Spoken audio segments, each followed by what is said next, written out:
to reinforce its commitment to public safety and trust in information, sabi po ng Philippine National Police. May Anti-Kidnapping Action Committee o JAKAC, so bago siyang grupo. Tapos Joint Anti-Fake News Action Committee o JAFNAC. Itong mga task forces na to ang magiging madalas ninyong maririnig sa mga susunod na araw. So sabi po ni General Marbil ng sindikato na nagpapakalat po ng fake news, sindikato rin po ito, parang sindikato ng kidnapping, pati po yung mga survey firms. Tingin ko po, napasok na po, na-infiltrate at siguradong may nagpupundo po para linlangin ang ating mga mamamayang Filipino. You can just imagine po yung latest survey last, kailan ba yun? Yung latest na survey ng Pulse Asia. Nagpapagang mga balita at pagtalakay sa mga isyu na lipungan. Pulsa! Opinyon, banat at paglalantad sa katotohanan. Pulsa! What you see is what you get. You decide. Ay muna po tayo mga kababayan. Padala ni Ahmed Gorospe.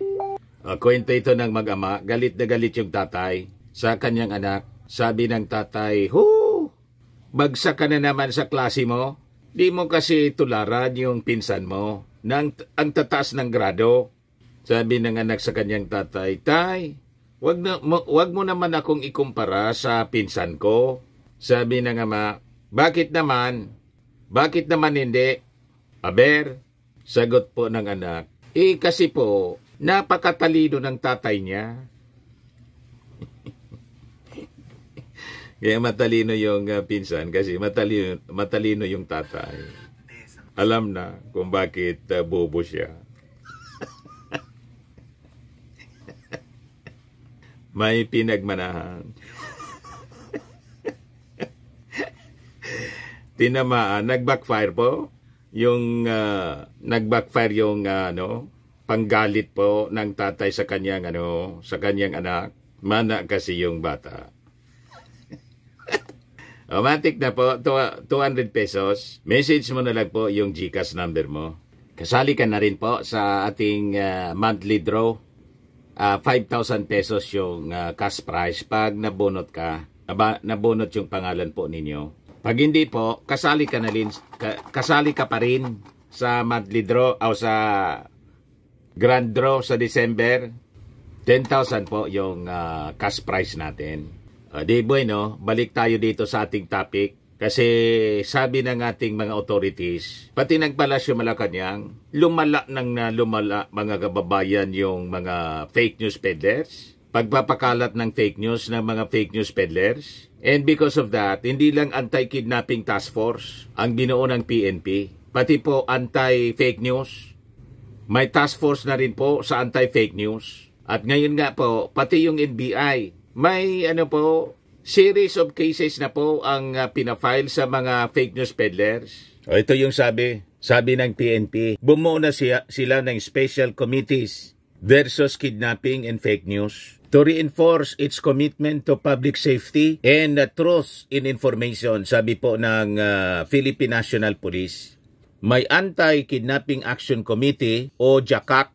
So bago siyang grupo. Tapos Joint Anti-Fake News Action Committee o JAFNAC. Itong mga task forces na to ang magiging madalas ninyong maririnig sa mga susunod na araw. So sabi po ni General Marbil, itong JAKAC at JAFNAC, yung JAKAC will focus on identifying, investigating, and neutralizing organized kidnap for ransom, kidnap for hire operation in the country. Ito naman na JAFNAC will address the growing menace of misinformation and disinformation that threaten public trust, peace, and national security. Yung disinformation, misinformation, fake news, ginawa pong warfare, ginawang armas, lalo na po ng mga grupo na allied sa kampo ng mga Duterte. Ito po yung balita sa Manila Standard, fake news being weaponized by pro-Duterte groups. Sabi ni Congressman David J.J. Suarez ng Quezon, this is a digital warfare, plain and simple. And the battlefield is not just the internet. It's the hearts and minds of millions of Filipinos. This is a wake-up call, the weaponization of disinformation to mislead, misinform, and manipulate voters is one of the gravest threats to our democracy today. Ako tingin ko po, hindi lang po itong mga fake news peddlers na mga DDS vloggers na makikita po ninyo sa mga YouTube channels nila at sa social media accounts nila sa Facebook. Ako tingin ko, pinasok na rin po ng sindikato na nagpapakalat po ng fake news. Sindikato rin po ito, parang sindikato ng kidnapping. Pati po yung mga survey firms, tingin ko po, napasok na po, na-infiltrate. At siguradong may nagpupundo po para linlangin ang ating mga mamamayang Filipino. You can just imagine po yung latest survey last, kailan ba yon? Yung latest na survey ng Pulse Asia pala. Bagsak yung ratings ng ating Pangulo na nagtatrabaho, ang mataas yung ratings ni Sara na wala mang ginagawa. Hindi talaga po matanggap ng ating mga mamamayang Filipino. Kaya ang bansag nila sa Pulse Asia, False Asia. Nagapagtataka man talaga po. Saan ka pulutin niya nang yung Vice Presidente wala mang ginagawa? Di man magtrabaho, sige lang ang pamirwisyo. Mataas yung trust ratings. Yung ating Pangulo, mga kababayan na sub-sub sa trabaho. Bagsak. Lokohan na talaga po, mga kababayan. So ito na ngayon ang gagawin. It is a threat to democracy, sabi po ni J.J. Suarez. Siguro, kasama dapat sa imbestigahan nito ninyo. Although, di ba? Sa TRICOM, may mga in-invite kayo na mga survey firms, yung SWS, Pulse Asia. Kaya lang parang hindi man ninyo tinanong. I think kailangan ninyong balikan para imbestigahin po yung methodology. Sino ba talaga yung mga tinatanong? Baka yung mga tinatanong po, mga taga Davao lang, nag-survey sa Davao lang mga kababayan. Hindi man nila pinapakita. Sinasabi lang nila na ang sinurvey nila, mga 1,000 respondents anya or 1,200 respondents. Pagkatapos, sasabihin nila na ito anya yung mga nangunguna sa pagkasenador at sa pagdating naman sa trust rating, ito anya yung tumataas, ito naman yung bagsak. Bagsak yung ating Pangulo na sub-sub sa trabaho, tapos mataas yung trust rating nang walang ginagawa. Diba? Pero may paliwanag mga kababayan si Yusek Castro. Tama din naman yung kanyang analysis. Mamaya, i-replay natin yung press briefing kanina sa Palasyo Malacanang. Dito muna tayo sa sinasabi dito sa balita ng Manila Standard. Yan mga pro-Duterte groups mga kababayan ang nagpapakalat ng fake news. So kung ako, ang advice ko lang po sa inyo mga kababayan, pag-identified na ninyo na pro-Duterte, kailangan ang problema po, nagsisipaglitawan po yung mga fake accounts na parang kabote. Pag hindi na lang ninyo po kilala kung anong mga grupo, organizations, kadudadudang mga Facebook accounts, YouTube accounts, mga personalities, basta't nagpabor po sa mga Duterte, wag na ninyong paniwalaan kasi lahat man lang kasinungalingan po. Propaganda. Para hindi na kayo mabiktima po. Ako pagaling sa mga sources allied with the Dutertes, hindi na ako naniniwala dyan. Ikis agad po. Matik. Hindi ko na po binabasa ang mga information kasi lahat man lang kasinungalingan. Unless gusto ninyong palinlang. Diba? May mga tao na ganyan, gustong palinlang, paniwalaan yung mga kasinungalingan kasi comfortable sila na maniwala sa kasinungalingan kaysa sa katotohanan. Pag kasi katotohanan ang naririnig nila, dumurugo yung kanilang tainga. Kasi nga po, truth hurts. Masakit ang katotohanan. Ganon. Kaya sabi dito sa balita, the House leader was reacting to a wire agency report alleging that inauthentic accounts flooded social media with praise for former President Rodrigo Duterte and are now actively shaping the online conversation about the upcoming polls. Pinagluloko po tayo. At malamang kasama doon yung mga surveys. Imagine, tinalo na po ni Bongo si Erwin Tulfo. Number 2 na lang si Erwin Tulfo. Niwala kayo sa gano'n. Top notcher na si Bongo. Mind conditioning po ang ginagawa nila. Pinagluloko po tayo. Si Bongo, Chinese. Ayaw ipatalo, mga kababayan, si Bongo. At least sa survey. Para pagdating ng oras, magrereklamo sila. Pag natalo, yung mga kandidato ng PDP laban, dinayaan niya.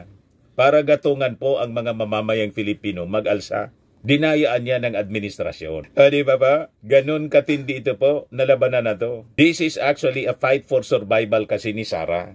Kaya si Sara Duterte po, pati yung mga taga-bagong alyansa, alyansa ng bagong Pilipinas, in-endorse na po. Ako ang reading po ko po sa endorsement ni Sara, pati ni... Kasi dati, hindi daw siya mag-endorse kahit nang sa PDP laban. Pagkatapos biglang in-endorse si Amy Marcos na una pinaringgan niyang mangga. Pati si Camille Villar, mga kababayan. Ngayon, si Robin Padilla, in-endorse. Hindi lang mga kababayan si Amy Marcos, pati na rin si Tolentino. Ginugulo nila yung alyansa ng Bagong Pilipinas. They're invading the alyansa na sa ating reading mga kababayan, divide and conquer. Para yung strategy ng China, ini-infiltrate po ang ating bansa. Malamang ang advisor si Xi Jinping. Yan yung strategy po ni Xi Jinping. Divide and conquer. Infiltration dito sa ating bansa. Sabi ko sa inyo, pag pro-China po na mga politiko, dapat ikis na po sa atin. Yan kung totoong mahal ninyo ang ating bansa.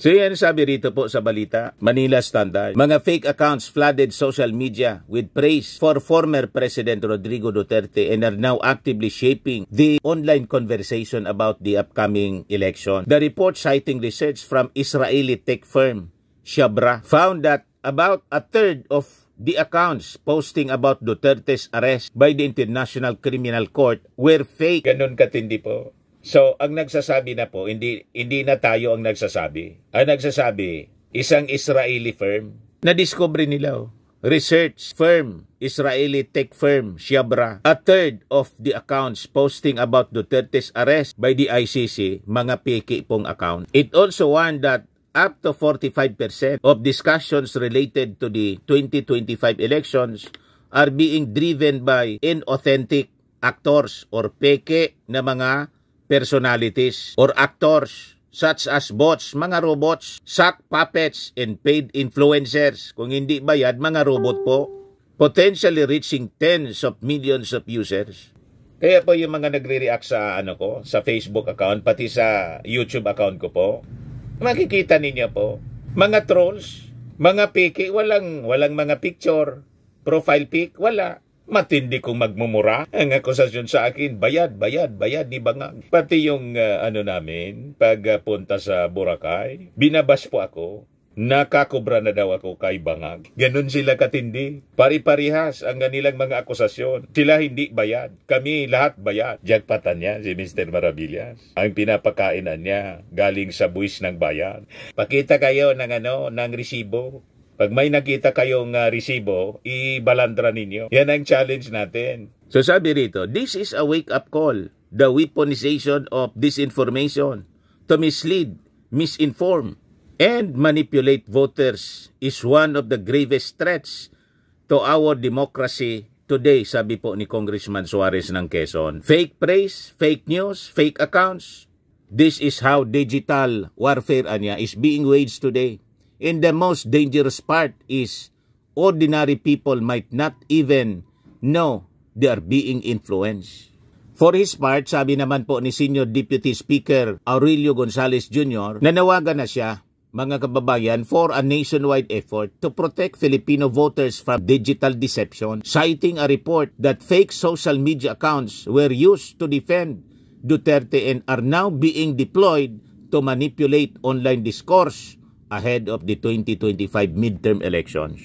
Kaya wag kayong nagpapaniwala po ngayon sa mga surveys na pataas yung ratings po ng mga pro-Duterte candidates. Si Bongo Tapnatsen na. Matindi po. Si Sara, tumaas yung trust ratings. Habang yung ating Pangulo, mga kababayan, bagsak. Kung sino yung nagtatrabaho, bagsak yung ratings. Yung walang ginagawa, mataas yung trust ratings. Pati performance ratings. Sagang pulutin yan, mga kababayan. Sabi ko nga, paano nagka-performance ang hindi nagtatrabaho? Anong klaseng performance ang tinanong sa mga mamamayang Filipino na alam natin na hindi man nagtatrabaho yung tao? Yes, sabi dito, we must defend the Filipino people not just from guns and guns, but from the ghost accounts flooding their social media feeds with propaganda and deception. The Israeli-based tech firm said that the same tactics are now being used in a deliberate organized campaign to shape public perception around the midterm polls. Yan po, naitanong kayo si Claire Castro. Pakinggan natin yung press briefing kanina. Connected po ito sa question. Ito naman po ay sa fake accounts. Kong Dong Gonzales and JJ Suarez expressed alarm over a report by Reuters that 1/3 of social media accounts discussing Duterte's ICC case were fake. The report claimed ghost accounts and paid influencers were part of an organized effort to defend Duterte and shape public opinion before the elections. Where does the palace stand on this report, and when will users start seeing the results of government's efforts against the surge of fake accounts? Katulad ng aking nasabi, we just had a meeting, sectoral meeting a while ago, and there is still ongoing meeting with the President. So, kung ano man po yung detalye po, ang masasabi ko lamang po, madiin po ang direktiba ng ating Pangulo na sawatain, pigilan ang fake news. Hindi po ito nakakaganda sa gobyerno, hindi po ito nakakaganda sa ekonomiya, at hindi rin po ito nakakaganda sa taong bayan. Sam Medinilla, Business Mirror. Hey, good morning, ma'am. In relation, ma'am, regarding dun sa sectoral meeting with the President at the ICT this morning, bukod po sa fake news, may other matters pa po ba na pag-usapan? Like internet connection enhancement or cybersecurity during po dun sa sectoral meeting? Thank you po. Meron po. Pinag-uusapan din po natin ay magkaroon ng magandang connectivity. Isa po ito sa proyekto ng ating Pangulo. Pero kung ano man po yung ibibigay natin na magandang serbisyo para sa taong bayan, hindi ko po muna ibibigay yung pinakadetalye. Siguro by June ay mararamdaman na po ito ng taong bayan. Pero hindi ko muna po sasabihin yung mga detalye. Thank you po, ma'am. Christian Yusores, Radio 630. Hi, Yusek. President Marcos has been vocal sa kanyang position sa claims ng gobyerno at ng Pilipinas sa West Philippine Sea. Ano po yung naging reaction niya doon sa balita nga po na lumabas na sa Google Maps yung West Philippine Sea? Definitely po, masaya po ito. Nakakatuwa po ito. Parang kung di po tayo nagkakamali ay last week pa po ito na balita. Kaya po alam namin kung gaano po yung kasiyahan. Hindi lamang ito para sa atin, no? Para ito sa buong bansa. Masaya na makilala ang West Philippine Sea kahit na ang iba ay sinasabing gawa-gawa lamang daw ang West Philippine Sea. Muli, dahil nagkaroon ng pagkilala sa isang platform katulad po ng Google Maps, ito po ay isang ipinagpupunyagi po natin dahil isa to ay sa pagkilala ng West Philippine Sea ay sa atin. Moving on to other news, Maricel Halili, News 5. Magandang tanghali po, Yusek. Merong lumabas na Pulse Asia survey na nagpapakita na malaki po yung ibinaba ng approval at trust ratings ni President Marcos. How concerning is this for the President? Nalaman po natin na ang respondents dito ay 2,400. So sa 2,400, hindi naman po ito nagre-reflect ng sentimiento ng kabuuang more than 100 million people or Filipinos in the country. But dahil nga nakita at nabanggit natin itong mga fake news, sumasalamin din po ito sa impluensya ng mga fake news na nagkakalat. Katulad na sinabi, meron ng findings na nabanggit ang Reuters at ito ay galing sa isang Israel-based data intelligence firm or disinformation security firm.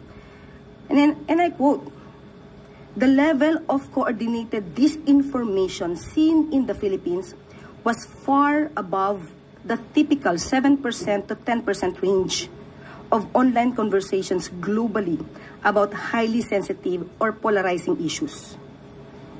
End quote. So, kung ang mga tao man na ito ay nagbigay ng kanilang mga opinyon, maharahil ay bunga ito ng mga fake news. At kung ito man ay totoong nagkaroon ng pagsagot, hindi na naman po pabayaan ng gobyerno dahil dapat natin malaman ang mga respondents, saan ang mga respondents, ang mga respondents ba ito ay nakakatanggap ng totoong news o naiimpluwensyahan ng fake news.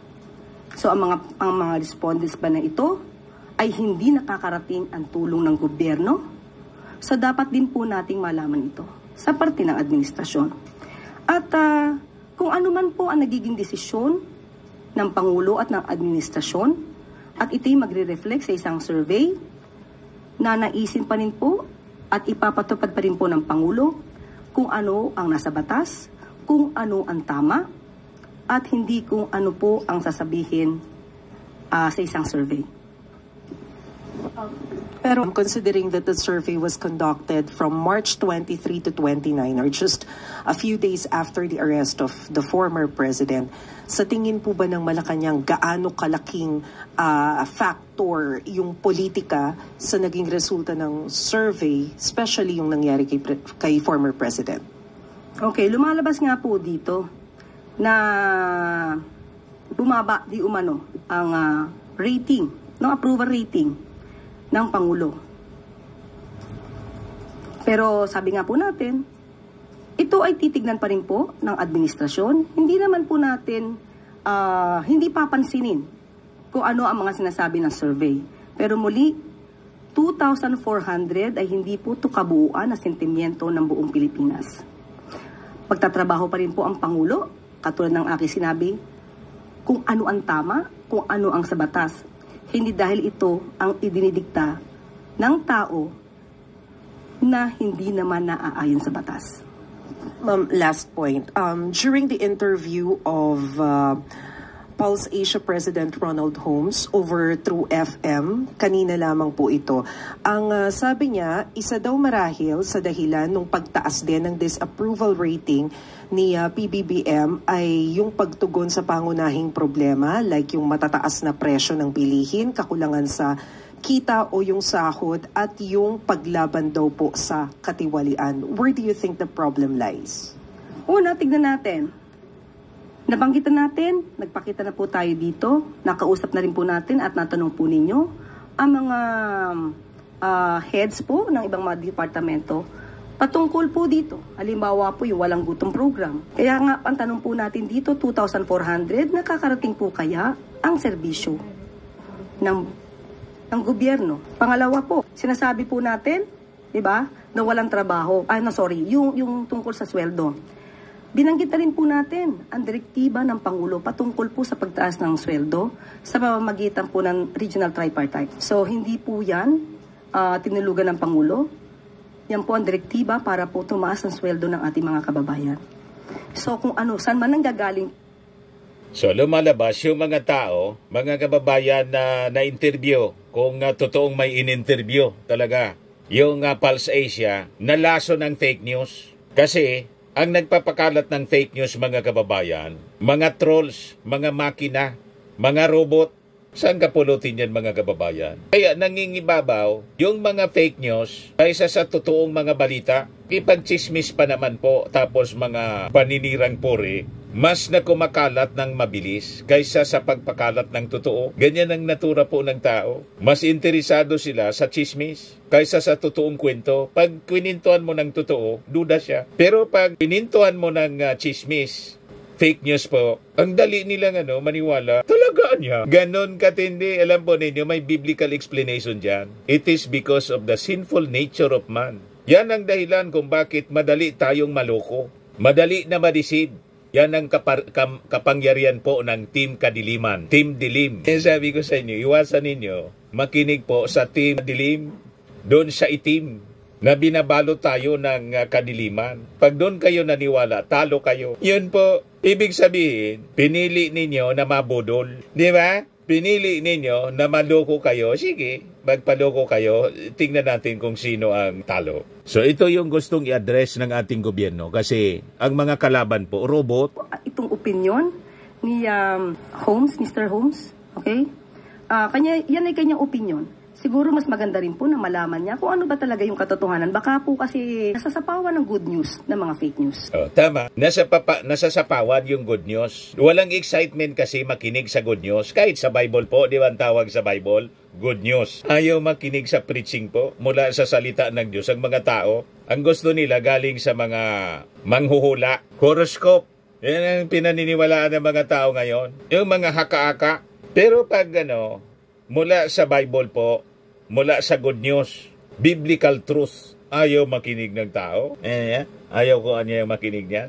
Boring. Ganon ang reality sa mundo, mga kababayan. Hindi man lang ito dito. Dati sa global phenomenon, mga kababayan. Kasi nga, ito yung panahon ng mga huling araw. Ang mga tao, pasama ng pasama. Nakita ninyo? Viral yung yung advertisement ng itim. Pero hindi man natin sinasabi, dahil nag-viral po, iboboto po yung propeta ng kadiliman. Di ba? O ngayon, yung NBI po, ang sabi, may isang vlogger, taga Cebu, hinuli. At manguli na sila po nitong mga nagpapakalat ng mga fake news, itong mga vloggers, fake news peddlers. Ito yung interview ng Mainstream kay Director Jaime Santiago ng NBI. About yung mga vlogger na sabi ko, yung mga vlogger na nasa abroad, di pagbalik nila dito, may warrant of arrest sila, arestuhin namin sila. Yun namang mga nandito, pagka napailan namin sila ng kaso, arestuhin namin sila. Biglang binago na. Ayan. Tinatakot ko daw ang mga OFW. Yung mga OFW naman na hindi nalalaman ang tunay na pangyayari, nagalit na sa akin. No? At sabi na, wala nang remittance, wag natin sundin ng gobyerno. That is inciting to sedition na. Kaya hindi tama eh. Ngayong biro nyo, pati yung OFW na alam naman natin sila mga bayani ng bayan. Kinukuha nila yung galit para magalit sa gobyerno. Ayan po, seryoso na po ang ating mga authorities. Natugisin po itong mga nagpapakalat ng fake news kasi ang sinisira po ang ating demokrasya. Ginawa nilang weapon, sabi nga po ni J.J. Suarez. This is digital warfare, plain and simple. And the battlefield is not just the internet, it's the hearts and minds of the millions of Filipinos. This is a wake-up call. The weaponization of disinformation to mislead, misinform, and manipulate voters is one of the gravest threats to our democracy today. Kasi dahil sa mga disinformation, fake news po, maiboboto natin yung mga maling tao. Imagine kung ang iboboto natin, mga kababayan, sa pagkasenador, hindi man maglilingkod sa bayan, kundi maglilingkod kay Sara, di ba? So, magsisweldo mula sa taxes ng mga tao, pagkatapos ang paglilingkuran isang pamilya lang. Lugi naman po niyan ang ating mga mamamayang Filipino. Pag ganyan po, i-abolish na lang natin ang Senado. Pag ganyan ang mangyayari. At ang masakla pa, hindi lang sa isang pamilya. Baka ang pinaglilingkuran, foreign power po, China. Kaya paulit-ulit natin sinasabi, mga kababayan. Delikado, baka mawalan tayo ng bansa kasi ang nailuklok natin sa posisyon, mga Manchurian candidates, mga politiko nang nasa likod po, foreign power. Tama po, mga kababayan, kaya mag-ingat po tayo. Pag pro-China, alam na ninyo kung sino-sino yung mga pro-China candidates. Ikis ka agad, matik agad dapat ang ating desisyon. At huwag kayong nakikinig sa kanilang mga sinasabi. Uubusin nila ang ating mga kayamanan dito, resources, natural resources ng Pilipinas. Kokontrolin yan, mga kababayan, ng mga kalyado nilang Chinese. Na malamang sila yung nasa likod nitong mga surveys. Funded nila, mga kababayan, dito para yung mga kalyado nilang politiko ay siyang maupo at mag-craft ng mga policy na pabor sa kanila, hindi po sa mamamayang Filipino. Gusto ninyo ng gano'n? Ito naman po, Firmax Firming and Lifting Cream, pinapahid po sa mga pulses in affected area. Mainam po sa paninigas ng mga kaso-kasuan. Ito naman po, Automax Radiant Serum. Sa mukha naman yung application, anti-aging po siya. You will look 10 years younger than your age. Sa mga cancer patients naman po, baka lang gusto ninyo itong itry. Neng siya Red Mix Fruit Drink. Hindi mo po siya gamot, food supplement siya. Kaya lang, gawa siya, mga kababayan, sa goji berry. Yung goji berry may anti-cancer properties. O ngayon, yung mga inquiries ninyo, dumiritso na lang kayo sa aming messenger sa Facebook para masagot namin agad. Ayos pa? Ayos na ayos niya, Mr. Maravilla. At sa mga naghanap po ng malinis and spacious fitness gym, pumunta lang po kayo sa aming Colossal Fitness Gym. May Grab Car Rental din po kami. Ito naman po yung bago naming product na binibenta online. Eye Glow Serum, whitening po siya. Tingnan ninyo yung epekto sa aking anak na architect before and now. Yung mga inquiries po ninyo, dumiretso na lang kayo sa kanyang Facebook account, Riz Maravillas.